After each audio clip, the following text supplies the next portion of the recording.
नमस्कार दोस्तों, उम्मीद है कि आपकी पढ़ाई अच्छे से चल रही होगी। मैं बार-बार आपको याद दिलाता हूँ कि हम लोग इस वर्ष 2026 में जो बिहार बोर्ड की इंटरमीडिएट की परीक्षा होने वाली है, उसका अंग्रेजी विषय की तैयारी कर रहे हैं। और अंग्रेजी विषय जो 50 नंबर का ऑब्जेक्टिव पूछता है, जिसमें 40 नंबर का आपकी किताब से पूछता है, टेक्स्ट बुक से पूछता है, ठीक है? स्टोरी ऑफ इंग्लिश और प्रोज और पोएट्री से। उसमें से मैं महत्वपूर्ण क्वेश्चंस आपको करा रहा हूं, जिससे उम्मीद है कि 35 से अधिक क्वेश्चन लट जाएंगे और बाकी क्वेश्चन आप ग्रामर से करिए, 50 क्वेश्चन आपके हो जाएंगे। ठीक है, तो 6 सेट में आपका करा चुका हूं। एक सेट में 20 क्वेश्चन होते हैं और मैं 7वां सेट आज करा रहा हूं और एक दो सेट कराऊंगा, फिर आपका कंक्लूड कर दूंगा, फिर आपको सब्जेक्टिव बता दूंगा। ठीक है, तो वीडियो के अंत तक बने रहिएगा, आपके लिए वीडियो बहुत ही उपयोगी होने वाली है।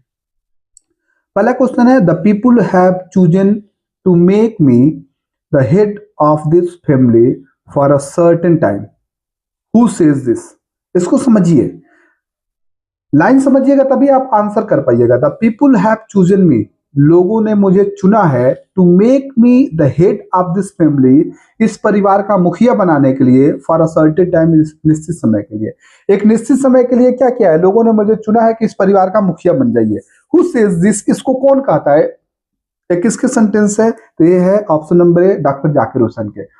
डॉक्टर जाकिर हुसैन जब राष्ट्रपति बनते हैं तो बोलते हैं ना, Bharat is my home, speech देते हैं। जब शपथ ग्रहण समारोह होता है तो स्पीच दिया जाता है, भाषण दिया जाता है, वही स्पीच लिया गया है यहाँ पे। ठीक है, और उसी में बोले हैं कि इस नेशन को अपना परिवार मानते हैं, फैमिली मानते हैं, इसलिए बोलते हैं Bharat is my home. Title भी है रचना का।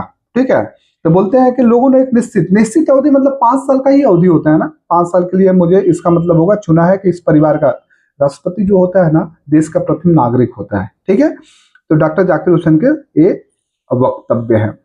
दूसरा नंबर प्रश्न है, Radha Krishna never lost his faith in the dash. Radha Krishnan जो है ना, वो कभी अपना विश्वास नहीं खोए, किसमें? ऑप्शन नंबर बी सही हो जाएगा, इसेंशियल ह्यूमैनिटी ऑफ मैन। ठीक है, आपका ऑप्शन इसेंशियल मतलब आवश्यक होता है, ह्यूमैनिटी का मतलब मानवता ऑफ मैन, मतलब जो लोगों की मानवता होती है, आवश्यक मानवता होती है, उस मानवता में राधा कृष्णन ने कभी अपना विश्वास नहीं खोया।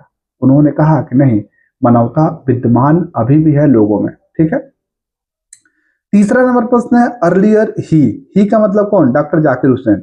हैड सर्व्ड एज, अर्लियर मतलब शुरू में, मतलब राष्ट्रपति बनने से पहले डॉक्टर जाकिर हुसैन ने किस रूप में सेवा किया था? तो वो क्या रहे थे? The governor of Bihar. Option number A सही हो जाएगा, मतलब राष्ट्रपति बनने से पहले डॉक्टर जाकिर हुसैन बिहार के गवर्नर के रूप में भी काम कर चुके हैं। कई बार प्रश्न पूछा है, याद रहना चाहिए। चौथा नंबर प्रश्न है, the past is not dead and static, it is alive and dash. The past मतलब जो बीत गया है समय, इज नॉट डेड, वो खत्म नहीं हुआ है, एंड स्टेटिक और स्थिर नहीं है। स्टेटिक मतलब स्थिर, मतलब बीता हुआ समय खत्म नहीं हुआ, इसका मतलब ये नहीं कि बीत गया तो खत्म हो गया, और नहीं स्थिर है। इट इज अलाइव, वो जीवित है, एंड डायनेमिक और गतिशील है। It is alive and dynamic, मतलब बीता हुआ समय खत्म नहीं हुआ है, ना ही स्थिर है, वह जीवित भी है और क्या है? गतिशील भी है। ऑप्शन नंबर सी सही हो जाएगा। पांचवा नंबर प्रश्न है, I place my loyalty to my country irrespective of religion or language dash, from whose piece is this quotation taken? From whose piece, piece मतलब रचना, ठीक है ना, किसकी रचना से इज दिस कोटेशन टेकन, इस कोटेशन को, इस उद्धरण को लिया गया है? कौन सा उद्धरण? आई प्लेज, प्लेज का मतलब वचन करना, शपथ लेना। आई प्लेज माई लॉयल्टी, मैं अपने ईमानदारी की वचन देता हूं, शपथ लेता हूं, टू माई कंट्री, अपने देश के, टू माई कंट्री अपने देश के लिए, इरिस्पेक्टिव, इरिस्पेक्टिव मतलब होता है के परे, इरिस्पेक्टिव ऑफ रिलीजन और लैंग्वेज, धर्म, सॉरी रिलीजन मतलब धर्म और भाषा, धर्म और भाषा के परे मैं अपने देश के प्रति ईमानदार रहूंगा। इसकी क्या बोलते हैं कि मैं शपथ लेता हूं, ठीक है, वचन देता हूं। लैंग्वेज और आगे क्या हो जाएगा? एक किसने कहा? ये कहा आपके डॉक्टर जाकिर हुसैन। ठीक है, यहां पे मैं छोड़ दिया हूं, आपका ए हो जाएगा, बी हो जाएगा, सी हो जाएगा और डी हो जाएगा। ऑप्शन नंबर ए सही हो जाएगा। डॉक्टर जाकिर हुसैन जब भाषण देते हैं, राष्ट्रपति बनते हैं, तो ये कहते हैं कि मैं ईमानदारी से शपथ लेता हूं कि मैं अपने देश के प्रति ईमानदार रहूंगा, धर्म नहीं देखूंगा, भाषा नहीं देखूंगा, ठीक है, सबको एक नजर से एक सम्मान दूंगा। छठा नंबर प्रश्न है the past is not dead and static. ये क्वेश्चन अभी ऊपर था, it is alive and dynamic is taken from. अगर एक क्वेश्चन आपको पता रहेगा तो आप आराम से कर लेंगे, ठीक है। यही लाइन उठा के पूरा दे रहा है कि ये जो लाइन है कहां से लिया गया है, तो ये लाइन लिया गया है भारत इज माई होम से। ऑप्शन नंबर डी सही हो जाएगा, ठीक है। छठा नंबर क्वेश्चन का कौन सा, ऑप्शन नंबर डी। सातवां नंबर प्रश्न है doctor Zakir Hussain was an eminent dash. Doctor Zakir Hussain was an eminent, eminent मतलब प्रमुख, प्रख्यात। डॉक्टर जाकिर हुसैन एक प्रख्यात क्या थे, एजुकेशनिस्ट, शिक्षाविद थे। Option number C, doctor Zakir Hussain क्या थे, एक प्रख्यात प्रसिद्ध क्या थे, शिक्षाविद थे।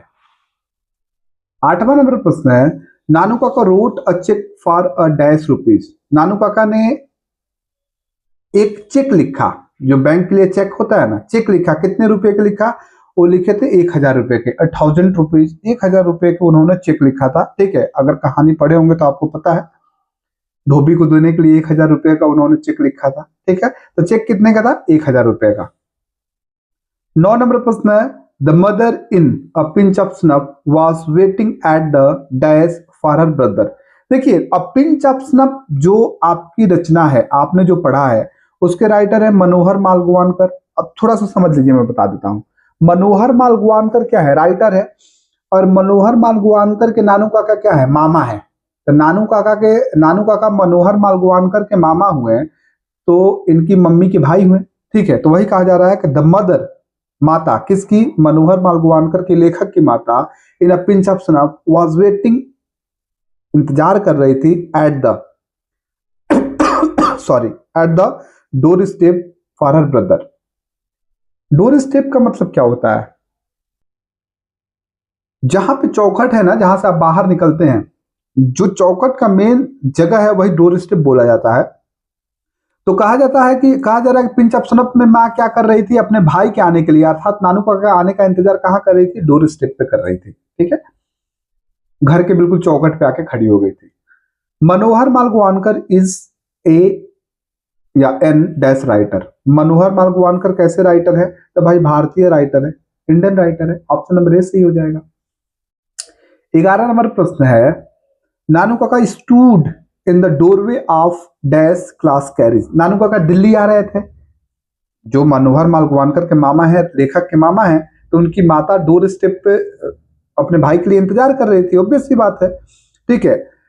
तो कहा जा रहा है कि नानू काका स्टूड, जब ट्रेन में आ रहे थे तो कैसे थे, नानू Kaka stood in the doorway. नानू काका डोरवे मतलब जहां से ट्रेन से आप निकलते हैं ना, दरवाजा होता है, वहीं खड़े थे ऑफ। कहां खड़े थे, क्लास कैरिज। कौन से क्लास के कैरिज में खड़े थे नानू काका, तो नानू काका सेकंड क्लास के कैरिज में खड़े थे। थर्ड क्लास के टिकट लिए थे, लेकिन सेकंड क्लास के कैरिज में डब्बा में खड़े हुए थे। नानू काका जब दिल्ली आ रहे थे, ठीक है ना, तो जो डब्बा था, रेलवे डब्बा था, कैरिज मतलब यहाँ डब्बा का सेंस आएगा, वो सेकंड क्लास के क्या बोलते हैं कि डोरवे, एकदम दरवाजे पे खड़े थे, ठीक है, और थर्ड क्लास का टिकट लिए थे। 12 नंबर प्रश्न है the mother of the narrator was very confident that नानू काका would be able to manage to see the minister। नानू काका दिल्ली क्यों आ रहे थे, मंत्री से मिलने के लिए आ रहे थे, फालतू में ऐसे आ रहे थे बिना काम का। तो the mother of the narrator, narrator का मतलब लेखक, लेखक की जो माता थी, ठीक है ना, वॉज वेरी कॉन्फिडेंट, बहुत कॉन्फिडेंट थी, एकदम विश्वास उनको था, that Nanu Kaka would be able to manage, कि नानू काका व्यवस्था कर लेंगे, टू सी द मिनिस्टर, मंत्री से मिलने के लिए। मतलब लेखक की जो माता थी वो कह रही है कि मेरा भाई जो आ रहा है ना नानू काका, वो मंत्री से मिल लेगा, इसकी व्यवस्था कर लेगा। कब, ऑप्शन नंबर बी सही हो जाएगा, वेन एवर ही वांटेड, जब कभी उसको आवश्यकता था ना, जब वो मिलना चाहता था तब वो मिल लेगा। एकदम विश्वास था लेखक की मां को, ठीक है। आगे बढ़ते हैं। 13 नंबर जो प्रश्न है, कह रहा है कि Manohar Malgonkar story is full of wit and dash. Wit मतलब हाजिर जवाबी होता है। मनोहर मालगुवानकर की जो कहानी है, ठीक है, क्या, कौन सी कहानी है, अ पिंच ऑफ स्नफ, अभी ऊपर पढ़े हैं, वो क्या है, फुल ऑफ विट, हाजिर जवाबी से भरा हुआ है, एंड एडवेंचर और साहस से भरा हुआ है, ठीक है, विट एंड एडवेंचर याद रखिएगा। 14 नंबर प्रश्न है, Nanu Kaka manage to travel in the second class on a ticket of, अभी ना मैं बोला सेकेंड क्लास में आ रहे थे, कौन से क्लास का टिकट लिए थे, थर्ड क्लास का टिकट लिए थे, ऑप्शन नंबर डी सही हो जाएगा। नानू काका मैनेज टू ट्रेवल, नानू काका ने व्यवस्थित किया यात्रा करने के लिए इन सेकेंड क्लास में on a ticket of third class ticket लिए थे, लेकिन सेकेंड क्लास में यात्रा करते हुए आ रहे थे, ठीक है। 15 नंबर प्रश्न है, नानू काका वाज कमिंग टू दिल्ली, नानू काका दिल्ली आ रहे थे, किसके लिए आ रहे थे, अभी अब पढ़े हैं, मिनिस्टर से मिलने के लिए, तो सी सम मिनिस्टर, किसी मंत्री से मिलने के लिए, क्या करने के लिए आ रहे थे, किसी मंत्री से मिलने के लिए आ रहे थे। हु ट्रेवल्ड फ्री विथ नानू काका, ये मोस्ट इंपॉर्टेंट क्वेश्चन है, कई बार पूछा है। हु ट्रेवल्ड फ्री विथ नानू काका, नानू काका के साथ किसने फ्री में ही यात्रा कर लिया, बिना पैसे के आ गया, तो नानू काका अपने साथ क्या लेके आ रहे थे, किटन, मतलब बिल्ली का बच्चा, किटन का मतलब बिल्ली का बच्चा होता है, तो नानू काका के साथ एक बिल्ली का बच्चा भी था जिसने फ्री में यात्रा कर लिया, भाई उसके लिए टिकट क्या लेना, ठीक है। 17 नंबर प्रश्न है, the narrator in a pinch of snuff was a या एन ऑन प्रोबेशन, ठीक है।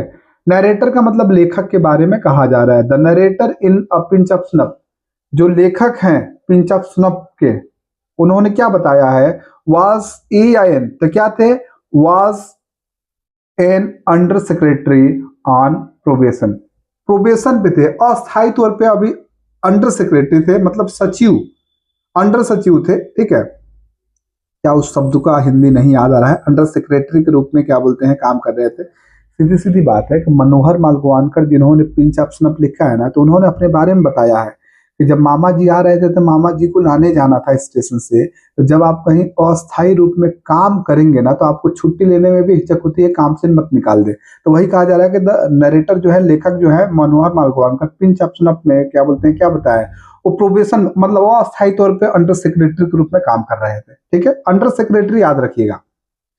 18 नंबर प्रश्न है, फॉर व्हाट पर्पज हैड नानू काका कम टू दिल्ली, वही बात घुमा के पूछ रहा है, कह रहा है कि फॉर व्हाट पर्पज, किस उद्देश्य के लिए, हैड नानू काका कम टू दिल्ली, नानू काका दिल्ली आए थे, भाई मंत्री से मिलने आए थे, मिनिस्टर देखिए कहीं लिखा है, ऑप्शन नंबर डी में मिनिस्टर लिखा है, ये सही हो जाएगा, टू सी सम मिनिस्टर, कई प्रश्न इसी प्रश्न को कई बार घुमा के पूछा है, अगर आप वीडियो को ही 2-3 बार देख लेंगे तो आप आएगा प्रश्न तुरंत आप क्या बोलते हैं, टिक कर दीजिएगा। 19 नंबर प्रश्न है, dash was coming to the narrator's family, narrator मतलब लेखक समझिएगा, डैश वाज मतलब मान लीजिए मोहन, अगर हाँ मोहन भी लिखते हैं, Mohan was coming to the narrator's family, Mohan narrator लेखक के मतलब परिवार में आ रहा था, तो नीचे देखिए कौन आ रहा था, तो नानू काका आ रहे थे, नानू काका ही दिल्ली जा रहे थे भाई, नानू काका क्या बोलते हैं कि लेखक के घर जा रहे थे। 20 नंबर प्रश्न है, नानू काका डैश बिफोर ही स्पोक, नानू काका डैश क्या करते थे, नानू काका बिफोर ही स्पोक, बोलने से पहले क्या करते थे, इनहेल्ड सम स्नफ, स्नफ मतलब नशीली पदार्थ, अब गुल वगैरह जैसे कैसे होता है, लोग लेके क्या बोलते हैं, लगा लेते हैं या ऐसे सूंघ लेते हैं, कुछ नशीली पदार्थ होता है, तो वही कहा जा रहा है, नानू काका इनहेल्ड मतलब खींच लेना, इनहेल्ड सम स्नफ, कुछ नशीली पदार्थ को खींच लेते थे, बिफोर स्पोक बोलने से पहले क्या करते थे, कुछ नशीली पदार्थ को अपने मतलब ऐसे ले लेते थे, खींच लेते थे, नशा जो करते थे, ठीक है। तो आज भी मैंने आपको 20 क्वेश्चन करा दिए, ठीक है, और 7वां नंबर सेट में कराया। ईमानदारी से सभी सेट देखते रहिए, पढ़ते रहिए, और इधर उधर की चीजों में मत भटकिए, समय बड़ा कम है, ठीक है, चंद दिन बचे हुए हैं, बार बार वीडियो को देख लीजिए, एक वीडियो अगर देख लेते हैं फिर एक वीडियो दूसरा देख लीजिए, ऐसे रोज देखेंगे तो रिवीजन आपके हो जाएंगे, और 1 या 2 सेट में आपको दूंगा, रोज खाली देखते रहिए, कहीं नोट नहीं कीजिए, नोट भी कर सकते हैं लेकिन समय बड़ा कम है, देखते रहिए, बस ऐसे ही याद हो जाएगा, ठीक है। आपके माइंड में अगर आ गया ना, क्वेश्चन बार बार देख रहे हैं, आंसर देख रहे हैं, तो प्रश्न आपके सामने आएगा परीक्षा में, आपको केवल टिक करना होता है, प्रश्न जब पढ़िएगा तो आपको याद आ जाएगा, अरे अरे ये पढ़े थे, इसका आंसर ये होगा, तुरंत आपको याद हो जाएगा। हाँ, लेकिन जब भी देखिए ध्यान से देखिएगा, चीजें इत्मीनान से सुनिएगा, और कोशिश रहे ईयरफोन लगा के, हेडफोन लगा के आप सुनिएगा, तो और क्लियर आवाज जाएगा, चीजें स्पष्ट समझ में आएंगी, ठीक है। तो आज के लिए इतना ही रहने देते हैं, फिर मिलते हैं नेक्स्ट वीडियो में, तब तक के लिए थैंक यू, बाय बाय।